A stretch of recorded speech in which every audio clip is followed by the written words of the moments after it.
ह्युमनची आपल्याला स्टडी करायची आहे. या ह्युमनच्या सर्क्युलेटरी सिस्टीम मध्ये 3 मेन पार्ट आपल्याला अगोदर स्टडी करायचे आहेत. एक म्हणजे ब्लड, ज्याचा फ्लो होतोय, जे सतत बॉडी मध्ये फिरत राहतंय ते ब्लड. त्यानंतर त्या ब्लडला घेऊन जाणाऱ्या रक्तवाहिन्या, ब्लड व्हेसल्स, आणि या ब्लडला सतत फिरत राहावं याच्यासाठी पंपिंग ऑर्गनची गरज आहे. पंपिंग ऑर्गन म्हणजे heart. So circulatory system of human consists of blood, blood vessels and heart. Blood अतिशय महत्वाचा लिक्विड किंवा फ्लुइड कनेक्टिव्ह टिश्यू आहे. आपल्यामध्ये जे कनेक्टिव्ह टिश्यू आहे त्याच्यापैकी महत्वाचा कनेक्टिव्ह टिश्यू आहे ब्लड. या ब्लडचा स्टडी करणारी बायोलॉजीची ब्रँच म्हणजे हिमॅटोलॉजी. मेलच्या बॉडीमध्ये 5 ते 6 लिटर एवढं ब्लड असतं आणि फिमेल मध्ये 4 ते 5 लिटर एवढं ब्लड असतं. रेड कलरचं दिसतं, याचं कारण म्हणजे त्याच्यामध्ये हिमोग्लोबिन आहे. जर कॉकरोचचं ब्लड पाहिलं तर ते पांढरं दिसतंय, आपल्याला थोडं पांढरट कलरचं दिसतंय, कारण हिमोग्लोबिन नाही आहे त्यात. आरबीसीज नसतात, त्यात हिमोग्लोबिन नसतं, म्हणून असं आहे. हे ब्लड रेड कलरचं आहे. त्यानंतर या ब्लडचा पीएच 7.3 च्या आसपास आहे. स्लाइटली अल्कलाइन आहे हे ब्लड, स्लाइटली अल्कलाइन आहे. आणि या ब्लड मध्ये 2 महत्वाचे कंपोनंट असतात. 55% या ब्लड मध्ये आहे प्लाझ्मा आणि 45% या ब्लड मध्ये आहेत blood cells. So it consist of 55% liquid part, fluid part, that is plasma, and 45% part blood cells. Plasma म्हणजे त्या ब्लडचा लिक्विड पार्ट आहे, स्ट्रॉ कलरचा प्लाझ्मा असतो. 55% प्लाझ्मा आहे आणि हा लिक्विड पार्ट आहे. या लिक्विड पार्ट असल्यामुळं याच्यामध्ये 90% वॉटर असतं.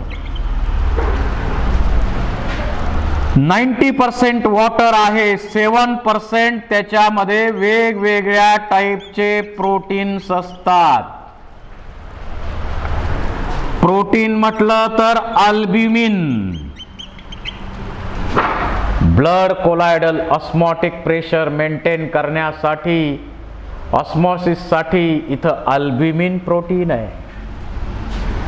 डिफेन्स सिस्टीम मेंटेन करण्यासाठी इथं ग्लोब्युलिन प्रोटीन आहे. ग्लोब्युलर प्रोटीन्स आहे डिफेन्स सिस्टीम साठी. ग्लोब्युलर प्रोटीन्स यामध्ये असतात. त्यानंतर रक्त गोठण्याची, म्हणजे जर जखम झाली, काही इंजुरी झाली तर ब्लिडिंग सुरू होतं, ते स्टॉप करण्यासाठी तिथं फायब्रिनोजेन नावाचे प्रोटीन पाहिजेत. फायब्रिनोजेन असे अनेक टाईपचे प्रोटीन्स. अल्ब्युमिन प्रोटीन आहे, हे अल्ब्युमिन प्रोटीन, ग्लोब्युलर प्रोटीन, फायब्रिनोजिन असेल, असे वेगवेगळ्या टाईपचे प्रोटीन्स, वेगवेगळे काम करणारे प्रोटीन्स यामध्ये असतात. त्यानंतर याच्यामध्ये ग्लुकोज आहे, ॲमिनो ॲसिड आहे जे आपण फूड मधून घेतलेले आहेत, फॅटी ॲसिड आहे, ग्लिसरॉल आहे, सर्व विटॅमिन्स आहेत, वेगवेगळ्या टाईपचे मिनरल्स यामध्ये आहेत.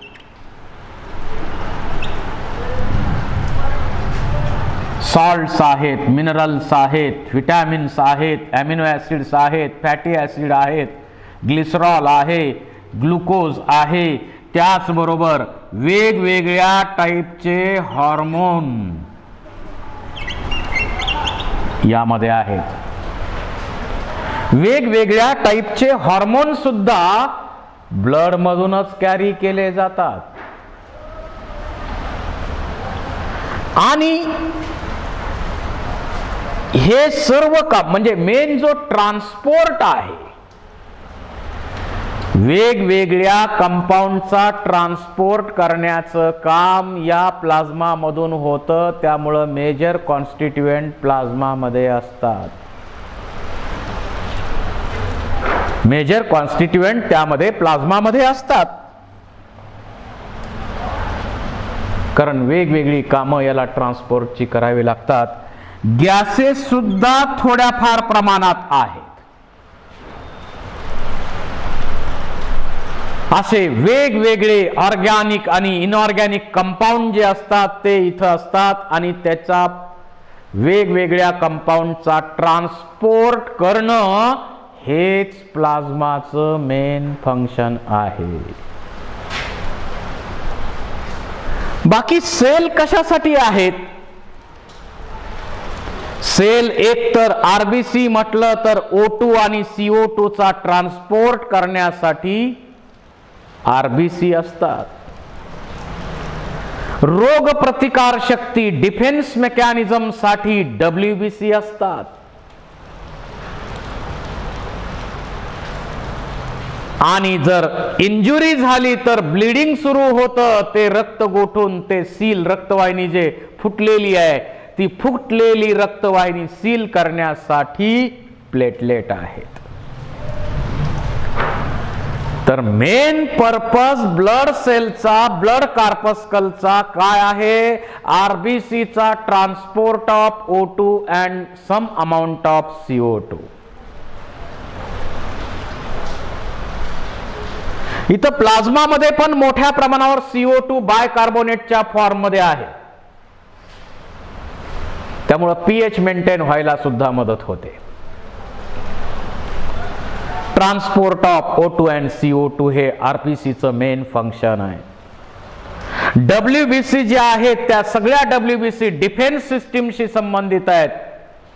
वेगवेगळ्या मायक्रो ऑर्गॅनिझम पासून, वेगवेगळ्या डिसीज डेव्हलप करणाऱ्या ऑर्गॅनिझम पासून, कंपाऊंड पासून आपल्या शरीराचा बचाव करण्याचं काम WBC करतात. आणि इंजुरी झाली तर ब्लिडिंग स्टार्ट होतं आणि ब्लिडिंग स्टार्ट झाल्यामुळं ते कुठंतरी ब्लड व्हेसल सील केली पाहिजे आणि ते सील करण्यासाठी कुणाची मदत होते? प्लेटलेटची. अशा या 45% ब्लड कार्पस्कल्स आहेत. 45% ब्लड सेल्स आहेत आपल्या ब्लड मध्ये.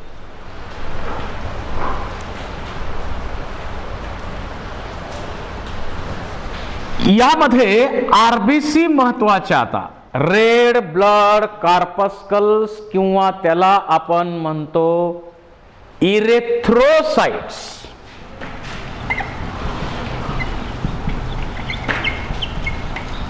याला आपण इरेथ्रोसाइट म्हणूया. आरबीसी लहान मूल असेल तर त्याच्या लिव्हर, स्प्लीन या ठिकाणी एम्ब्रॉनिक कंडिशनमध्ये असताना तिथं ब्लड बनतंय, त्यावेळेस ते तिथून बनतंय. परंतु आत्ता आपल्या बॉडीमध्ये म्हटलं तर आरबीसी बनण्याचं काम हे कुठं केलं जात आहे? लॉंग बोन्स जे आहेत त्यांच्यामध्ये मॅरो, बोन मॅरो आहे, रेड बोन मॅरो. म्हणजे रेड बोन मॅरो मध्ये आरबीसी तयार केल्या जातात. आरबीसी प्रोडक्शन हेच रेड बोन मॅरोचं मेन फंक्शन आहे. Production of RBC and some types of WBC. आणि ह्यांनी आरबीसी तयार कराव्यात याच्यासाठी एक महत्वाचं हार्मोन किडनीकडनं येतं. त्याचं नाव आहे इरेथ्रोपायोटीन.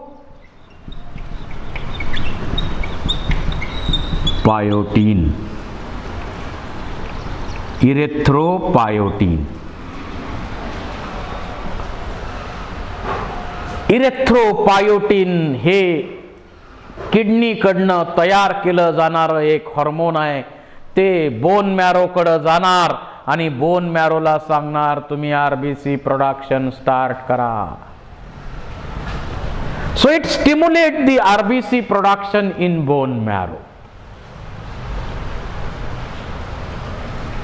या आरबीसी ज्या आपल्या ब्लड मध्ये आहेत 5.3 to 5.8 cubic mm per 100 ml of blood एवढ्या आरबीसी मेल मध्ये असतात. आणि म्हणजे 5.2 पासून, आणि फिमेल मध्ये 4.3 to 5.2 या दरम्यान किंवा 5.3 या दरम्यान आरबीसी काउंट असतो.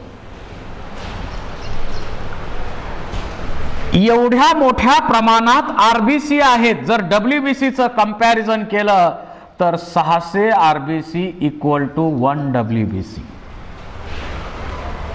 म्हणजे आरबीसीचं प्रमाण प्रचंड आहे. या आरबीसी कशा असतात? सर्क्युलर किंवा अशा बाय कॉन्केव. का बाय कॉन्केव आहेत? It increase the surface area for exchange of gases. Surface area वाढवण्यासाठी. सुरुवातीला ज्या नवीन आरबीसी बनतात त्यांच्यामध्ये न्यूक्लियस असतो आणि बाकीचे सेल ऑर्गॅनेल सुद्धा असतात. परंतु मॅच्युअर आरबीसी होताना, आरबीसीचं मॅच्युरेशन होताना कॅरिओलायसिस प्रोसेसनं न्यूक्लियस डिसऑर्गनाइज होतो आणि मग न्यूक्लियस आणि सेल ऑर्गॅनेल्स त्यातून नष्ट होतात. So mature RBC are non nucleated.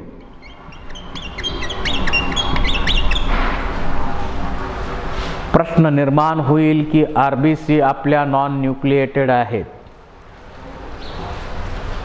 फिशच्या RBC nucleated आहेत, फ्रॉगच्या आरबीसी न्यूक्लिएटेड आहेत, रेप्टाइलच्या आरबीसी न्यूक्लिएटेड आहेत. फक्त मॅमल मध्ये कॅमल आणि लामा सोडले तर बाकी सगळ्यांच्या आरबीसी न्यूक्लिएटेड आहेत. आपल्या नॉन न्यूक्लिएटेड आहेत. मग आपल्या आरबीसी न्यूक्लिएटेड नाहीत, मॅच्युअर आरबीसी नॉन न्यूक्लिएटेड होणं हे चांगलं आहे का वाईट आहे? फायद्याचं आहे का नुकसानकारक आहे? तर फायद्याचंच आहे.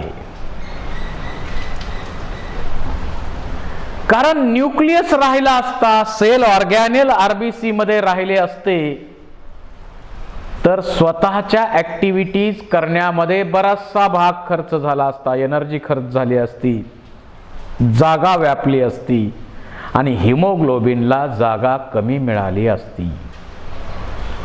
या आरबीसीचं जे मेम्ब्रेन आहे त्याला आपण म्हणतो डोनान्स मेम्ब्रेन.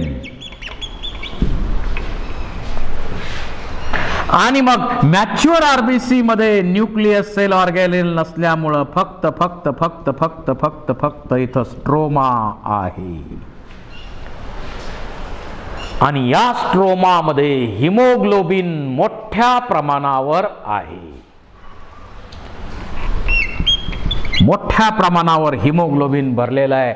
म्हणजे न्यूक्लियस असणाऱ्या आरबीसीचं कंपॅरिझन केलं तर कितीतरी पटींनी या आरबीसी मध्ये हिमोग्लोबिन असतं.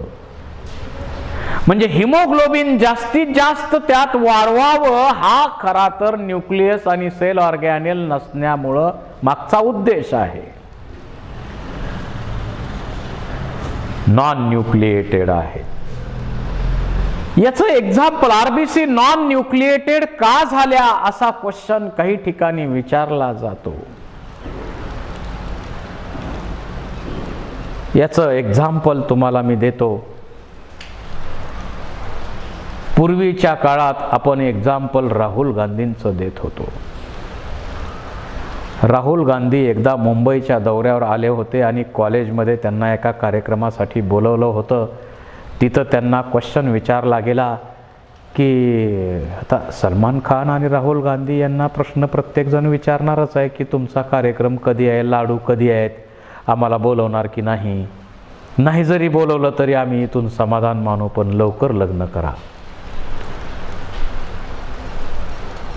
तो प्रश्न त्यांना विचारला गेला तर त्यांनी उत्तर दिलं, राहुल गांधींनी उत्तर दिलं, मी जर लग्न केलं तर माझ्या संसारासाठी मला जास्तीत जास्त वेळ द्यावा लागेल आणि मग देशासाठी मला वेळ कमी पडेल, म्हणून मी लग्न करणार नाही. म्हणजे न्यूक्लियस असता तर स्वतःच्या व्यापासाठी जास्त जागा व्यापली असती, खर्च झाला असता असं. पण आता पूर्वीच्या काळात ते उदाहरण लागू होतं, त्यावेळी ते दिलं जात होतं. परंतु आता एकदम एक्सलंट त्याच्यावर फिट बसणारं एक्झाम्पल म्हणजे नरेंद्र मोदी. आता सुरुवातीपासून न्यूक्लियसच नसता तर राहुल गांधींचं उदाहरण लागू पडलं असतं, पण न्यूक्लियस आहे ना. जसं त्यांनी लग्न केलं आणि नंतर ते वेगळे झाले आणि पूर्णपणे देशसेवेमध्ये स्वतःला वाहून घेतलं. पूर्णपणे त्यांनी देशासाठी वाहून घेतलं. म्हणजे लग्न केलं नंतर वेगळे झाले.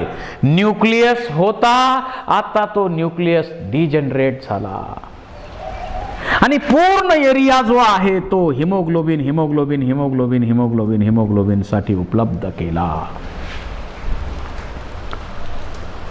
त्यामुळं इतरांच्या इफिशियन्सीमध्ये आणि त्यांच्या इफिशियन्सीमध्ये फार मोठा फरक पडतो. 2-3 तास फक्त झोपतात, सुट्टी घेत नाहीत. कारण कुटुंबाचाच विषय नाही, त्यामुळं कुटुंब असतं तर कुटुंबाबरोबर फिरावं लागलं असतं, बायकोच्या मागण्या पूर्ण कराव्या लागल्या असत्या. बायको आणि घरातल्या सगळ्यांच्या मागण्या पूर्ण करता करता सगळेजण बेजार होतात. तो प्रश्नच त्यांना नाही आणि म्हणून ते जास्तीत जास्त वेळ देशाला देऊ शकतात. तशा आपल्या आरबीसी डिव्होटेड आहेत. जसे नरेंद्र मोदी देशासाठी डिव्होटेड आहेत, तशा आपल्या आरबीसी सुद्धा आपल्या ब्लडमध्ये डिव्होटेड सेल्स आहेत. कारण स्वतःचं काही ठेवलं नाही त्यांनी. हिमोग्लोबिनचा एरिया जास्तीत जास्त इथं दिलेला आहे, ठेवलेला आहे. म्हणजे न्यूक्लिएटेड आरबीसीच्या मानानं नॉन न्यूक्लिएटेड सेल असल्यामुळं इथं हिमोग्लोबिन भरपूर अकोमोडेट होतं. म्हणजे O2 CO2 ट्रान्सपोर्ट न्यूक्लिएटेड आरबीसीच्या मानानं प्रचंड आहे. आपल्यामध्ये इफिशियन्सी जास्त आहे. अशा आपल्या आरबीसी आहेत. मग क्वेश्चन काही ठिकाणी विचारला जातो, आरबीसी मध्ये न्यूक्लियस नाही, सेल ऑर्गॅनेल नाहीत, मग आरबीसी कोणत्या टाईपचं रिस्पिरेशन फॉलो करतात? आरबीसी ॲरोबिक आहेत का ॲनारोबिक आहेत, तसा विचार केला तर ॲनारोबिक रिस्पिरेशन इथं फॉलो केलं जातं. ॲनारोबिक रिस्पिरेशन फॉलो करतात आरबीसी. त्यानंतर जसं जसं आपण हाय ॲटिट्यूडला जाऊ, म्हणजे समजा आपण हिमाचल प्रदेश, काश्मीर या भागात गेलो तर त्या भागाचे लोक जे आहेत, त्याच भागाचे लोक जे आहेत ते लाल बुंद त्यांचे गाल दिसतात. लाल बुंद शरीर असलेले लोक त्या भागात जास्त दिसतात. कारण काय? का झालं लाल शरीर? जसं मी नेहमी म्हणतो, काश्मीरच्या लोकांचे गाल असतात एकदम लाल, आणि आपल्या भागात कुणी केले तरच होतात लाल. कारण काय? जसं जसं आपण हाय ॲटिट्यूडला जाऊ तसं काय होतंय? प्लांटेशन कमी होतंय, प्लांटचं प्रमाण कमी होतंय, प्लांट कमी होत आहेत.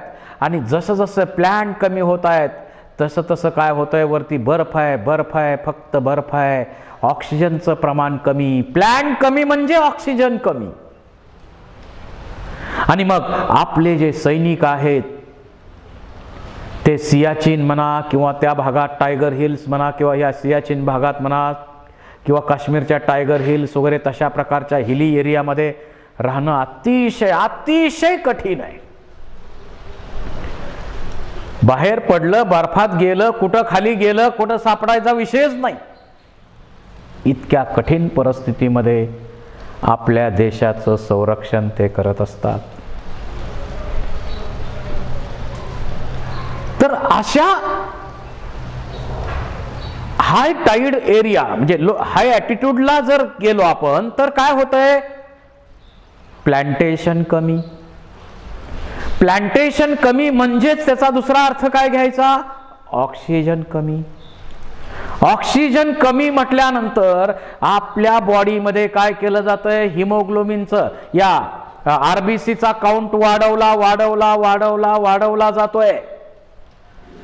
म्हणून काश्मीरच्या लोकांचा आरबीसीचा काउंट जास्त आहे, आरबीसीचं प्रमाण त्यांच्यात जास्त आहे. कशासाठी?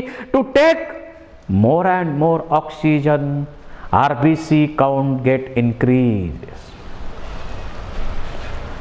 जास्तीत जास्त ऑक्सिजन मिळावा यासाठी आरबीसी काउंट त्या एरियातल्या लोकांचा वाढतो आणि म्हणून तिथले लोक जे आहेत ते लालबुंद दिसतात. कारण त्यांच्यामध्ये आरबीसी काउंट आपल्यापेक्षा कितीतरी पटीनं जास्त आहे. तर यावर पण क्वेश्चन तुम्हाला विचारला जाऊ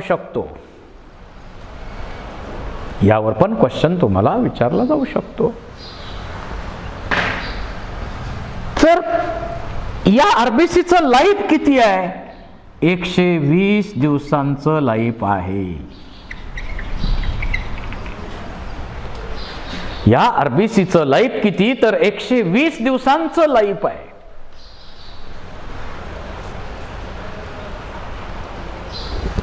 आणि याच्यामध्ये मोठ्या प्रमाणावर काय भरलेलं आहे? हिमोग्लोबिन भरलेलं आहे. मग हिमोग्लोबिन काउंट कसा असतो? आपल्यामध्ये 13 ते 18च्या दरम्यान मेलमध्ये, 12.5 ते 16च्या दरम्यान फिमेलमध्ये हा HB काउंट आहे. आपण ते हिमोसायटोमीटर किंवा वेगवेगळे मीटर्स असतात त्याच्या सहाय्याने हिमोग्लोबिन चेक करतो.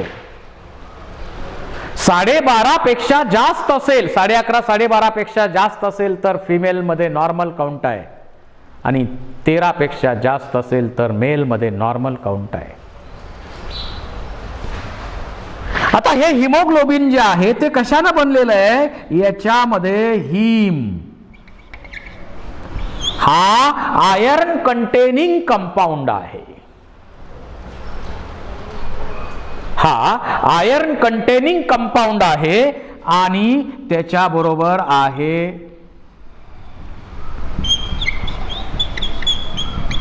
Globular protein.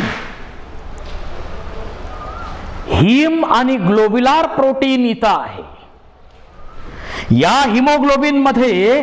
हिमोग्लोबिन मध्ये 2 अल्फा चेन्स असतात आणि प्रत्येकामध्ये 141 अमिनो ऍसिड असतात. प्रत्येकामध्ये 141 अमिनो ऍसिड असतात. 2 बीटा चेन्स इथं आहेत, त्याच्यामध्ये प्रत्येकामध्ये 146 अमिनो ऍसिड असतात. 146 अमिनो ऍसिड त्यामध्ये असतात. असं हे हिमोग्लोबिन अतिशय महत्वाचं आहे. आणि या हिम नावाचा जो कंपाऊंड आहे त्याच्यामुळंच आपल्या आरबीसीला लाल रंग आहे. आयर्न कंटेनिंग कंपाऊंड आहे, त्यामुळं आयर्न पाहिजे.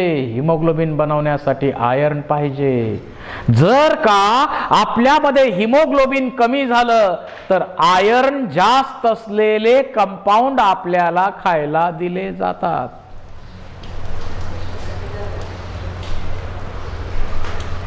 किंवा आता मार्केटमध्ये लिम आयर्न असं एक पावडर मिळते. म्हणजे तिथं आयर्न भरपूर असल्याशिवाय हिमोग्लोबिन बनणार नाही. आणि हिमोग्लोबिन कमी असेल तर आपली इफिशियन्सी राहणार नाही. ते वाढावं म्हणून आपण लिम आयर्न ही पावडर जी घेतो, हे औषध घेतो, किंवा अन्य औषध असतील आणखी काही. तर हिमोग्लोबिन हे अतिशय महत्वाचं आहे यामध्ये. आणि याचं काम काय? हिमोग्लोबिन म्हणजे कॅरियर आहे. जसं आपण काय करतो, एखादी बाजारात वस्तू घेतो. समजा बाजारात गेलोय आपण आणि टीव्ही घेतलाय, तर एक टेम्पो, आपण छोटा टेम्पो, टमटम म्हणा, टेम्पो म्हणा, काही म्हणा, त्या टेम्पोवाल्याला सांगतो एवढं घरी पोचव.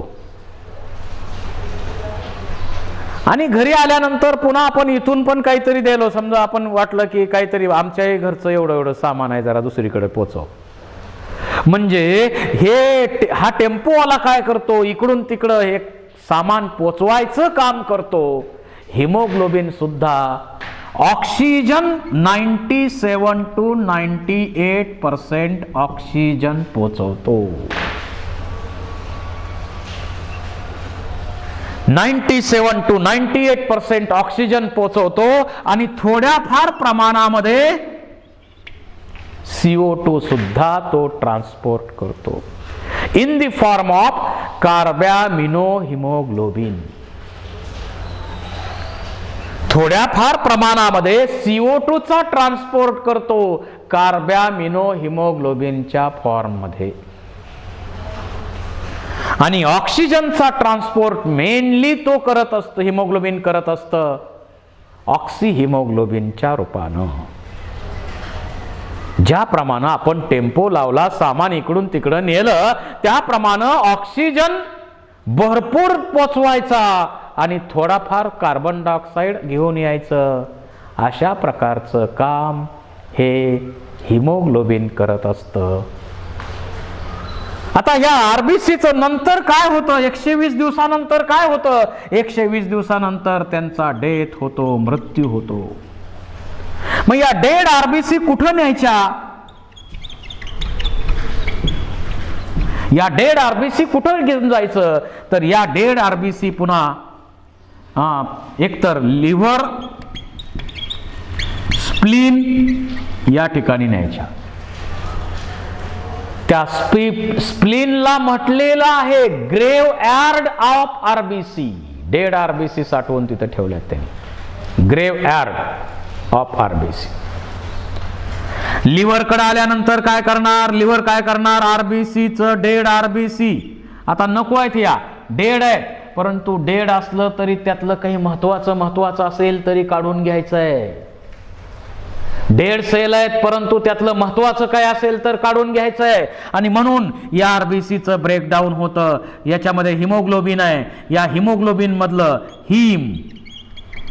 काढून घ्यायचं आणि ग्लोब्युलर प्रोटीन जे आहे, ग्लोबिन जे आहे, त्याचं ब्रेकडाऊन केलं जातं आणि त्याचं ब्रेकडाऊन करताना कशानं बनणार आहे ते ॲमिनो ॲसिड, ते ॲमिनो ॲसिडनं बनलेलं आहे. आणि याचं ब्रेकडाऊन करताना मग बिलिरुबिन, बिलिवर्डिन सारखे बाईल पिगमेंट तयार होतात. यातलं काही महत्वाचं असेल तर काढून घ्यायचं आणि जर महत्वाचं नसेल तेवढंच बाहेर टाकायचं. अशा प्रकारचं नेचर आपल्या बॉडीचं आहे. अशा प्रकारचं नेचर आपल्या बॉडीचं आहे. म्हणजे आरबीसी जरी डेड झाल्या तरी त्यातलं काही महत्वाचं काही असेल तर त्या डेड सेल मधलं काढून घेण्याचं काम आपल्या बॉडीमध्ये केलं जात आहे, लिव्हरमध्ये केलं जात आहे. स्पेसिफिकली डेड आरबीसी मधून हिम वेगळं करायचं. ते हिम जे वेगळं केलेलं आहे ते हिम पुन्हा नवीन आरबीसी बनवायला वापरलं जातं. पुन्हा ते बोन मॅरोकडे पाठवायचं आणि नवीन आरबीसी बनवायला हिम वापरायचं. आणि ग्लोब्युलर प्रोटीन आहे त्याचं ब्रेकडाऊन करून त्यातलं काही महत्वाचं असेल तर काढून घ्यायचं आणि बाकी अनवॉन्टेड पार्ट आहे तो बाहेर टाकायचा. नको असलेला पार्ट तेवढाच बाहेर टाकला जातो. तर अशा प्रकारे आपल्यामध्ये आरबीसी अतिशय महत्वाच्या आहेत.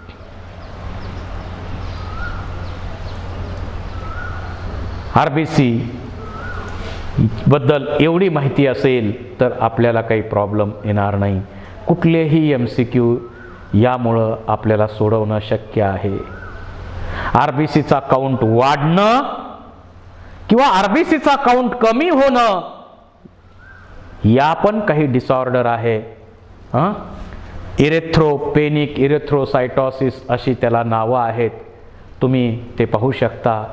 आणि आरबीसी बद्दल एवढी माहिती असणं गरजेचं आहे.